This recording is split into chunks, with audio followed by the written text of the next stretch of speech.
वण हेठां जिन कई हुई बैयत रसूल जी, बैयत रसूल जी। वण हेठां जिन कई हुई बैयत रसूल जी,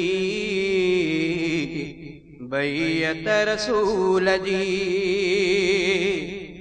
केडी संदन हुई दिल में अज़मत रसूल जी, अज़मत रसूल जी। केडी संदन हुई दिल में अज़मत रसूल जी, अज़मत रसूल जी। आका जो छो इशारो लश्कर थी गॾु वियो सारो। सरदार तूं सचारो वध साह खां प्यारो। अमलन करे ॾेखारियूं इज़्ज़त रसूल जी, इज़्ज़त रसूल जी। वण हेठां जिन कई हुई बैयत रसूल जी, बैयत रसूल जी। अफ़वाह ही उठियो आ उस्मान शहीद थियो आ। खुतबो नबीअ चयो आ इन लाइ मूं सॼो आ। समझी वया सहाबा तबीयत रसूल जी, तबीयत रसूल जी। केडी संदन हुई दिल में अज़मत रसूल जी, अज़मत रसूल जी।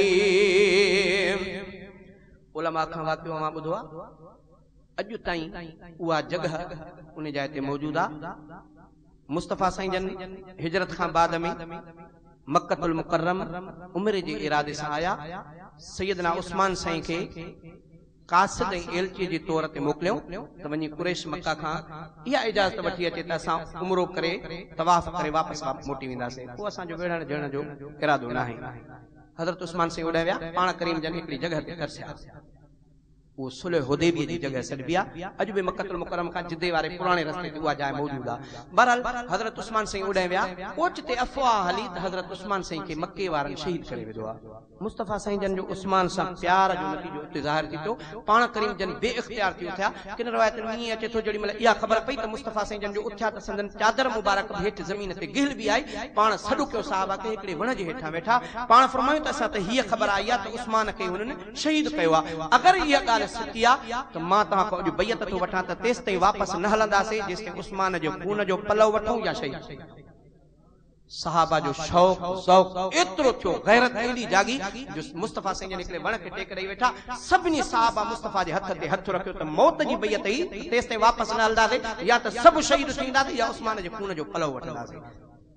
एडी प्यारी बैयत जेड़ी मतलब सब साहबा पूरा थी विया। हाणे मुस्तफ़ा साईं जन फरमायो त इहा असां ताईं ख़बर आई आहे। थी सके तो ख़बर ग़लत भी हुजे। जेकॾहिं ग़लत ख़बर आहे त पोइ उस्मान त हिन बैयत में शामिल न थियो। साहबियो तव्हां शाहिद हुजो मां उस्मान जो पाण मां नाइब थो थियां। छा थो नाइब ना हे मुंहिंजो सॼो हथ ॾिसो था साईं, ॾिसूं था कंहिंजो हथ आहे। पाण सभिनी साहबिन चयो साईं तव्हांजो हथ आहे, तव्हांजो हथ मुबारक कहिड़ो हथ आहे? सॼो मुबारक। पाण फरमायो त हे मां उस्मान जो हथ थो बणायां, हे मां मोहम्मद करीम जो हथ आहे, हे उस्मान जो हथ मां सां बैयत माना यो बैयत का खाली न हुजे। उहा बैयत उलमा अवां खे ॿुधाई हूंदी जंहिंजो क़ुरान में बयान आयो लक़द रज़ियल्लाहु अनिल मुमिनीन इज़ युबाइऊनका तहत शजरा। मां अल्लाह उन्हनि खां राज़ी थी चुकुम जेके वण जे हेठो मुस्तफ़ा सां बैयत पिया करनि। साईं मौलाना साहब जन शेर ठाहियो आहे हिते ॾिनो अथऊं। कोशिशि कयां थो मतां काथे भुलिजी पवां त पोइ नए शेर जे करे माफ़ कजो। चई वण हेठां जिन कई हुई बैयत रसूल जी, बैयत रसूल जी। केडी संदन हुई दिल में अज़मत रसूल जी, अज़मत रसूल जी। अफवाह ही उठियो उस्मान शहीद थियो खुतबो नबी चयो इन लाइ मूं सॼो समझी वया सहाबा तबीयत रसूल जी तबीयत रसूल जी उस्मान जो दुश्मन मुझो बिसोई दुश्मन हिन हथ से बैयत कन दुश्मन साजे के जंग कन दुश्मन अड़े सा जंगे सुन्नत रसूल जी सुन्नत रसूल जी उस्मान साईं जी ख़बर आई मुस्तफ़ा साईं जन उन सां जंग जो ऐलान कयो मौलाना इन तरफ इशारो कयो आहे त पोइ इहा त अॼु बि जेकॾहिं उस्मान जे दुश्मन सां विढ़जे त इहा त सुन्नत रसूल चइबी मुस्तफ़ा जो प्यारो अमल चइबो नी मुस्तफ़ा जो प्यारो अमल एतिरो जेको अल्लाह साईं खे वरी वणियो पे अल्लाह ताला में लिखाए छॾियो त मां अल्लाह इन्हनि खे राज़ी थींदुमि जेके अहिड़े प्यारे कम जे लाइ नबी साईं जे हथ ते बैयत कंदा उहो प्यारो हथ प्यारे खून पलव वठण उस्मान जो खून हुयो माना उस्मान जी इज़त अल्लाह वटि अंदाज़ो केतिरी मुस्तफ़ा साईं वटि केतिरी अॼु बि जेको सैयदना उस्मान साईं जे तरफ़ां थी करे लड़े उस्मान जो दुश्मन खां ॼण सुन्नत रसूल ते अमल करे थो मौलाना इन तरफ़ इशारो कयो आहे छा चई दुश्मन अड़े सां जंगे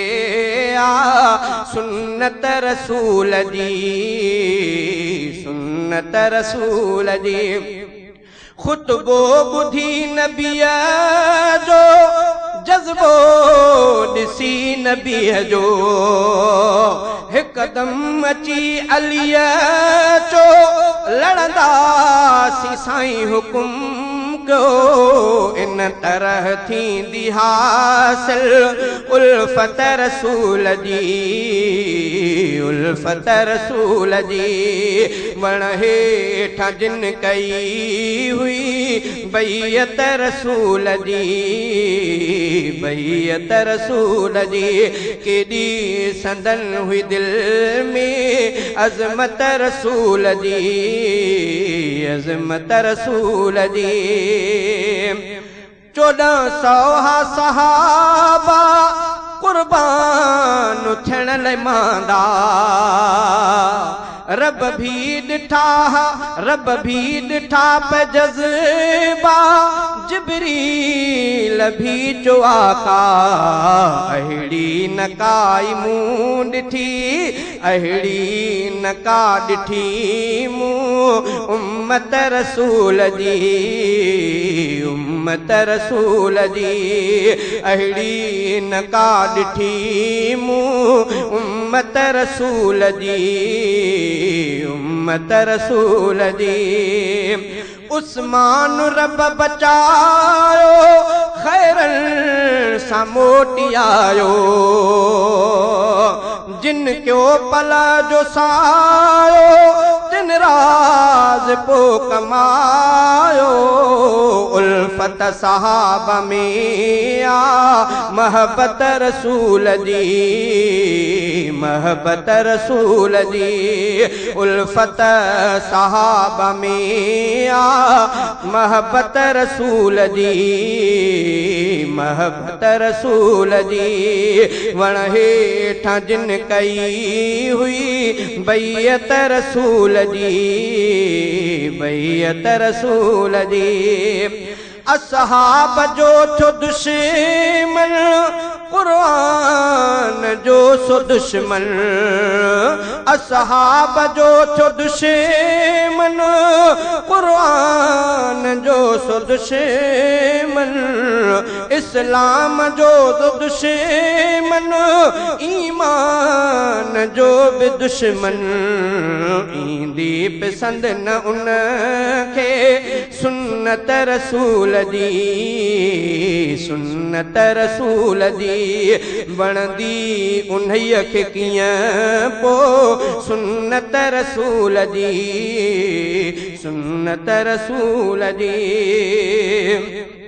आहे मंगी जे मोमिन कुर्बान कर तू तन मन आहे मंगी जे मोमिन कुर्बान कर तू तन मन कोई भंगिया रहजन बन जे भले हु दुश्मन मोमिन जिला इहा सीरत रसूल दी सीरत रसूल दी वण हेठा जिन कई हुई बैयत रसूल दी बैयत रसूल दी केडी संदन हुई दिल में अजमत रसूल दी अजमत रसूल दी।